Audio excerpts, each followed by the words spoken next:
leyendas y mitologías antiguas que han prevalecido hasta nuestros días, convergiendo con nuestra vida cotidiana del siglo XXI. ¿Será que estas cosas, lejos de ser leyendas, son una realidad?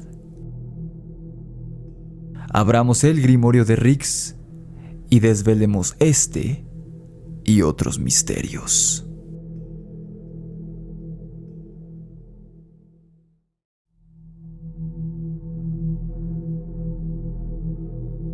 ¿Alguna vez te has preguntado qué vive debajo de nuestros pies, bajo el asfalto de las ajetreadas calles de la ciudad? No me refiero a las ratas, las cucarachas y los gatos callejeros, que se hacen caber dentro de las alcantarillas y los túneles del metro para buscar calor y comida, no. De hecho, estas pobres alimañas seguro tienen que convivir con seres que no sabemos si son de este mundo o de otro, pero de que no son humanos y tampoco animales, de eso no hay duda, a juzgar por el aspecto y las habilidades de estas criaturas. Porque de hecho, tal vez estos engendros que de vez en cuando son avistados por desafortunados en las ciudades de todo el mundo, son mucho más antiguos que nosotros los humanos. Y como narran varias leyendas y varias películas de terror o de fantasía oscura, en algún momento se vieron superados en número por los seres humanos y se vieron obligados a huir bajo tierra, y es ahí donde habitan hoy en día, saliendo de vez en cuando por alimento, pero siempre están acechando en las cómodas tinieblas de los túneles, las alcantarillas y los pasajes subterráneos que corren por debajo de nuestras calles. Si alguno de nosotros se llega a topar con alguna de estas criaturas, que por cierto, parece ser que no es una, sino varias especies abominables, las que conviven allá abajo, no pasa de un susto y ya, para posteriormente contar la anécdota. Pero, ¿qué pasa cuando un humano se adentra en el territorio de estas criaturas, entrando por voluntad propia a la boca del lobo, en la que los monstruos se encuentran en su zona de confort? Ahí, el final de la historia puede ser muy, muy diferente.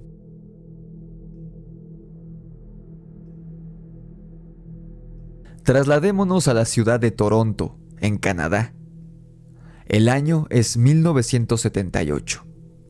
Nuestro protagonista, un hombre de 51 años muy tranquilo, incluso podemos decir aburrido, con una vida normal y rutinaria. Una esposa a la que conoce desde hace 19 años y viven en un cómodo y pequeño departamento en los suburbios de esta ciudad canadiense. El nombre de este señor es Ernest, aunque su apellido no lo conocemos, ya que la historia que estoy por narrarte fue publicada en el periódico Toronto Sun, un año después de que ocurriera, en 1979, pues los conocidos de Ernest, a quien él les contó su experiencia, lo terminaron animando para que contara su historia al diario local, debido a lo alucinante e interesante que ésta era. La única condición que Ernest puso al periódico fue que no mencionaran su apellido en la historia publicada, pues sabía que habría mucha gente que lo tacharía de loco o de borracho, y no quería que afectara su vida personal ni profesional. En fin, volvamos al caluroso día de verano de agosto del 78 del que te estaba hablando. Ernest y su esposa se estaban haciendo cargo en ese momento de una camada de gatitos que había tenido su gata. Los animalitos dormían todos apretujados en una caja de cartón para que se mantuvieran calientes. No obstante, esa mañana de agosto, la mujer se dio cuenta de que uno de los gatitos no estaba. El cariñoso matrimonio buscó por todo el departamento, pero el gatito simplemente no apareció. Pensando que pudo haber huido por alguno de los ductos de ventilación, Ernest pasó departamento por departamento en su edificio, preguntando si habían visto o escuchado al gatito, ya fuese en los ductos, en los pasillos del edificio o en los mismos apartamentos. Ningún vecino había visto ni escuchado al animalito perdido. Desilusionado y triste al no haber hallado al animalito, Ernest pensó en un último sitio en donde podría estar: las cañerías a las que desembocaban el drenaje del edificio. Con una pequeña esperanza, el hombre de 51 años bajó las escaleras a toda prisa, pensando que el gatito podría estar herido o atrapado, y cada segundo podría ser vital para salvar su vida. Ernest salió del edificio y se dirigió a una suerte de caverna que se formaba entre el edificio en el que él vivía y el de al lado. Se trataba de un espacio estrecho, oscuro y maloliente entre ambos complejos de departamentos, el cual formaba un túnel no demasiado largo que siempre estaba encharcado y conectaba con la red de tuberías de la ciudad de Toronto. Ernest no temió a la oscuridad del lugar, pues iba acompañado por una linterna de mano, así que la encendió y buscó alrededor para ver si el gatito había caído ahí por alguno de los ductos o alguna tubería proveniente de su edificio. Pero lo que el pobre hombre encontró no era ningún gato. El pobre y bonachón de Ernest casi sufrió un infarto cuando vio que frente a él, en cuclillas, había algo de mayor tamaño que un gato, pero más pequeño que un perro. Aquello no era una rata, como sospechó en primera instancia. De hecho, su silueta más bien parecía la de un simio. Pálido del miedo y con los miembros engarrotados, Ernest apuntó a aquella silueta inmóvil en la oscuridad con su linterna, y entonces pudo verla en todo su esplendor. Ernest describió a aquel ser abominable como una criatura humanoide de talla pequeña. Sus extremidades eran delgadas y elongadas, muy finas, como las de un simio capuchino o algo así. Habrá medido unos 3 pies de altura como máximo, es decir, no más de 90 centímetros aproximadamente, según el rápido cálculo que Ernest hizo en el momento. No debía pesar más de 30 libras, es decir, aproximadamente 15 kilogramos, pues era sumamente delgado, falto de grasa y de masa muscular. Sus dientes eran largos y afilados, y todo su cuerpo estaba cubierto por un pelaje grisáceo. Sin embargo, lo que aterró a Ernest fueron los ojos de la criatura, los cuales eran enormes y desproporcionados para su pequeño cráneo, y debido al reflejo de la luz de la linterna, se veían de un color naranja refulgente. Ernest supo que aquello no era un simio, pues aunque no era ningún experto en vida salvaje, sabía que los primates no rondan por lugares bajos ni oscuros, y menos si hay agua en ellos.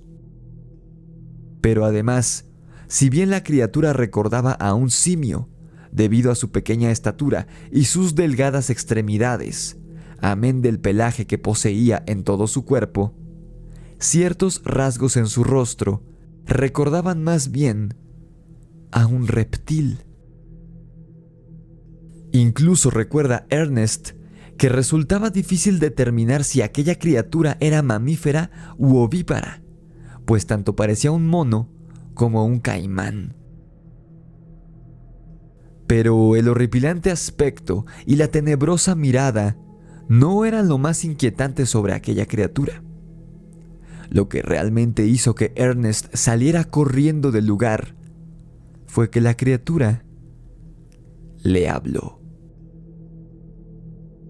Así como lo oyes, en perfecto inglés, esta criatura, sin dejar de mirar a Ernest, le dijo: "Go away, go away". En español, vete, vete, con una voz chillona y rasposa. Acto seguido, el ser se lanzó de la pequeña plataforma sobre la que estaba, corrió a 4 patas por el suelo encharcado a toda velocidad y se adentró a la penumbra total de una tubería que conectaba con aquel túnel para perderse para siempre en su interior. Ernest, a su vez, dio media vuelta y salió corriendo del túnel de vuelta hacia la calle, con las piernas temblorosas, sin saber qué diablos era lo que acababa de ver. Pocas personas fueron a las que Ernest les compartió su experiencia, pero estos convencieron al hombre de que se acercara al Toronto Sun, un diario local, como te mencioné antes. Debido a que este no era un periódico sensacionalista, los periodistas de este se aseguraron de que no se tratara de una broma o de una mentira formulada por el loco o el borracho del pueblo.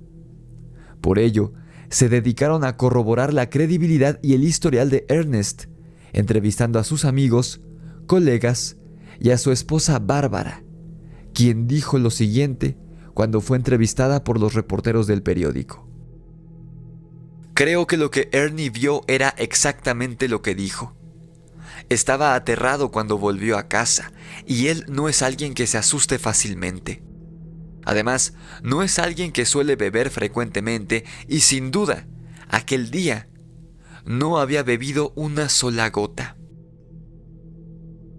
Acompañado por el equipo de reporteros que iban a cubrir la nota, Ernest volvió a adentrarse al túnel que se encontraba entre su edificio y el contiguo, en marzo de 1979, por primera vez en casi un año, desde aquel día de agosto de 1978 en que se topó con aquel ser.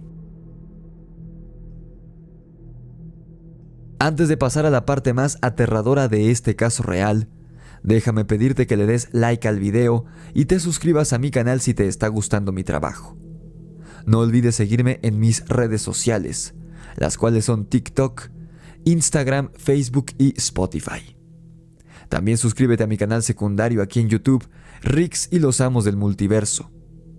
Si quieres pedir tu ejemplar de mi libro, La Orden de Camazotz, ya disponible en Amazon a un superprecio, simplemente haz clic en el enlace que está en la descripción de este video. Y si quieres que narre tu experiencia paranormal en el canal, tan solo envíamela a mi correo necronomiconrelatos@gmail.com o a mi número de WhatsApp, el 56 3800 0345. Ahora, sigamos adelante.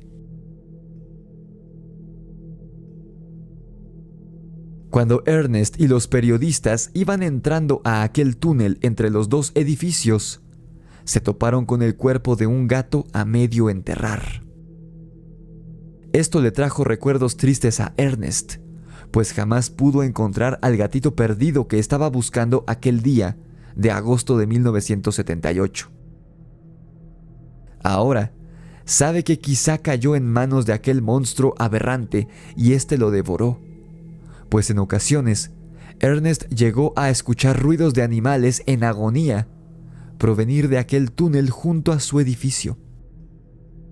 Siempre había creído que estos eran gatos que peleaban o se apareaban por las noches, pero tras su encuentro con esta criatura, supo que no era así, que algo más era lo que ocurría en aquel espacio estrecho y oscuro por las noches. Ahora sabía que todo aquel gato, perro o rata que tuviera la mala fortuna de entrar en aquel túnel oscuro que conectaba con las alcantarillas de Toronto, sería la cena de aquel ser abominable. Ahí fue donde vi a esa pesadilla viviente, les indicó Ernest a los reporteros, mostrándoles un tubo saliente en el suelo encharcado del túnel, sobre el cual estaba apoyada la criatura. También les mostró el sitio hacia el cual se escabulló para huir de ahí.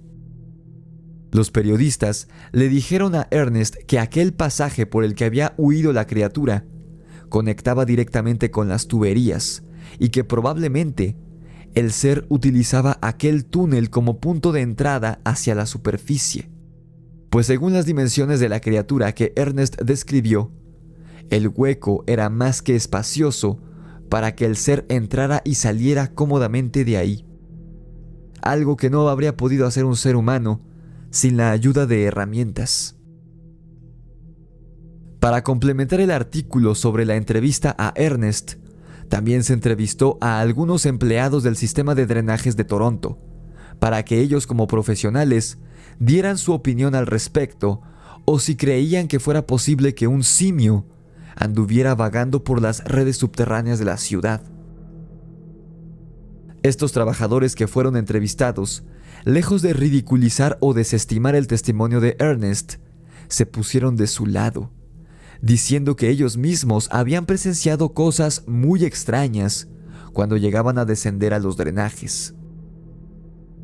Uno de los empleados incluso dijo: "La gente que vive y trabaja en la superficie no sabe cómo es allá abajo. Es un mundo enteramente diferente. ¿Quién hubiera pensado hace unos años que habría gente viviendo en las alcantarillas? Y fue justo eso lo que hallaron en Nueva York hace unos años". Otro de los trabajadores dijo: "No sé lo que Ernest vio allá abajo, pero te diré una cosa. Si alguna vez llegamos a bajar a ese lugar que él indica, créeme que ninguno querrá bajar solo". ¿Qué era este humanoide que Ernest vio en el verano de 1978 escabullirse hacia las redes de tuberías de Toronto? ¿Un críptido? ¿Un extraterrestre? ¿Un demonio? Pues puede que la respuesta se halle en la mitología antigua canadiense, tierra en la que ocurrió este acontecimiento. Los pueblos algonquines hablaban en su mitología de unos seres llamados Mai-Mai-Wai-Si. Estos eran seres elementales de los ríos, criaturas físicas que guardaban y cuidaban los cuerpos de agua. Usualmente eran criaturas benignas, pero a veces volcaban las canoas de los navegantes o robaban cosas de las embarcaciones si sus tripulantes no les mostraban el respeto que ellos merecían. Algunas leyendas dicen que estos seres solo se les aparecían a los niños, mientras que otras afirman que se les aparecían a cualquiera que les ofrendara tabaco o regalos similares. Los Mai-Mai-Wai-Si eran descritos por los algonquines como criaturas del tamaño de un niño, cubiertas de pelo, con una cabeza alargada y una extraña voz que, según ellos, sonaba como el cantar de una libélula. También se decía que estas criaturas tallaban símbolos y palabras en su propio idioma en los árboles, y que ellos mismos llegaban a tallarse canoas en piedra. Etnólogos e historiadores creen que el nombre de estas criaturas proviene de la palabra en idioma Ojibwe, Memi, que significa peludo. Otros más creen que la palabra Mai-Mai-Wai-Si deriva de la palabra mariposa, también en idioma Ojibwe, la cual es memengua. Tomando en cuenta que la mayoría de ríos y arroyos que había en Canadá hace cientos de años han sido sepultados hoy en día bajo el asfalto, junto con las redes de drenaje, es fácil concluir que el ser que Ernest vio aquel verano de 1978 era un Mai-Mai-Wai-Si, un ser elemental del agua cuyo hogar corría por debajo de Toronto, por lo que esta criatura y sus semejantes tuvieron que ir a ocultarse bajo tierra junto con sus cuerpos de agua ahí enterrados cuando se asfaltaron las calles y los caminos de Toronto. En ese caso, seríamos nosotros los intrusos en este mundo, no aquellos que llamamos monstruos, pues este planeta es hogar de ellos y nosotros llegamos a invadir. ¿Tú qué piensas? ¿Crees que esta criatura que Ernest vio era un MyYC? ¿O habrá sido algo diferente? Comenta tu opinión abajo en la caja de comentarios. No olvides darle like a este video y compartirlo con todos tus conocidos amantes del terror y del misterio. Si aún no lo has hecho, suscríbete a mi canal y activa la campana de notificaciones para que YouTube te avise cada vez que subo un nuevo video, pues hay video nuevo todos los días en este canal. No te olvides de seguirme en TikTok, Instagram, Facebook y Spotify. Y también suscríbete a mi canal secundario aquí en YouTube, Rix y los Amos del Multiverso. Mi libro, La Orden de Camazotz, ya bajó de precio y está disponible en Amazon ahora mismo. Para pedir tu ejemplar y que te llegue directo a tu casa, simplemente haz clic en el primer enlace que está en la descripción de este video. Y si tienes una experiencia paranormal que quieras que cuente en el canal, mándamela a mi correo necronomiconrelatos@gmail.com o a mi número de WhatsApp, que es el 56 38 00 0345. Esto fue El Grimorio de Rix y el enigma del monstruo del túnel de Toronto. Nos vemos en la oscuridad.